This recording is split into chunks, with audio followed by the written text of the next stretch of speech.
High, permanently ভাবে আপনার Gmail account কিভাবে ডিলিট করবেন সেটা আমি আজকে দেখিয়ে দেব। সেজন্য প্রথমে যে কাজটা করতে হবে, যে কোনো একটা ব্রাউজার ওপেন করে নিতে হবে। যেমন আমি গুগল ক্রোম এই ব্রাউজারটি ওপেন করে নিচ্ছি। ওপেন করার পর আপনি আপনার যে জিমেইল অ্যাকাউন্টটি ডিলিট করতে চাচ্ছেন সেই জিমেইল অ্যাকাউন্টে লগ ইন করে নেবেন। আমি আমার জিমেইল অ্যাকাউন্টে লগ ইন করে নিচ্ছি। এরকম একটি ইন্টারফেস আসার পর প্রথমেই আপনি যে কাজটা করবেন, ডান পাশের এই বাটন থেকে ম্যানেজ ইউর গুগল অ্যাকাউন্ট এখানে ক্লিক করবেন। ক্লিক করার পর আপনি যাবেন ডাটা অ্যান্ড প্রাইভেসি এই অপশনটিতে। এই অপশনটিতে আসার পর ঠিক নিচের দিকে চলে যাবেন। এখানে লেখা আছে ডিলিট ইউর গুগল অ্যাকাউন্ট, ঠিক তার ডান পাশে লেখা আছে delete your entire account and data. অর্থাৎ এই অপশনটি দিয়েই আপনি আপনার জিমেইল অ্যাকাউন্টটি পার্মানেন্টলি ভাবে ডিলিট করে দিতে পারবেন। তো সেজন্য আপনি এটার উপরে ক্লিক করবেন।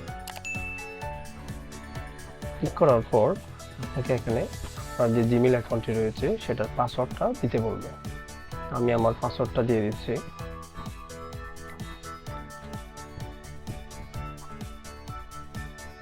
পাসওয়ার্ডটি দেওয়ার পর নেক্সট বাটনে ক্লিক করবেন।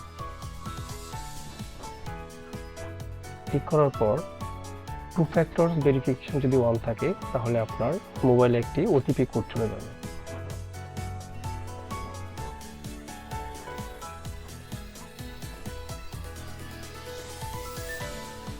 কিছুক্ষণ অপেক্ষা করবেন, আপনার মোবাইল ফোনে একটি ওটিপি কোড চলে যাবে। ওটিপি আসার পর আপনি আপনার এখানে ওটিপি কোডটা বসিয়ে দেবেন। তো আমি আমার ওটিপি কোডটা বসিয়ে দিচ্ছি। বসানোর পর নেক্সট বাটনে ক্লিক করবেন।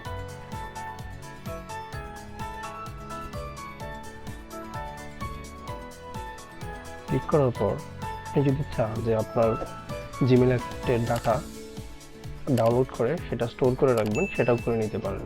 আর যদি মনে করেন যে না, আমি আমার ডিলিট অ্যাকাউন্টটা একেবারে পার্মানেন্টলি ডিলিট করতে চাচ্ছি, সেটাও করে দিতে পারেন। তো নিচের দিকে আসার পর আপনি আপনার এই লেখাগুলো একটু পড়ে নেবেন। তারপরে এখানে একটা টিক চিহ্ন দিবেন এবং এখানে একটা টিক চিহ্ন দিয়ে দিবেন।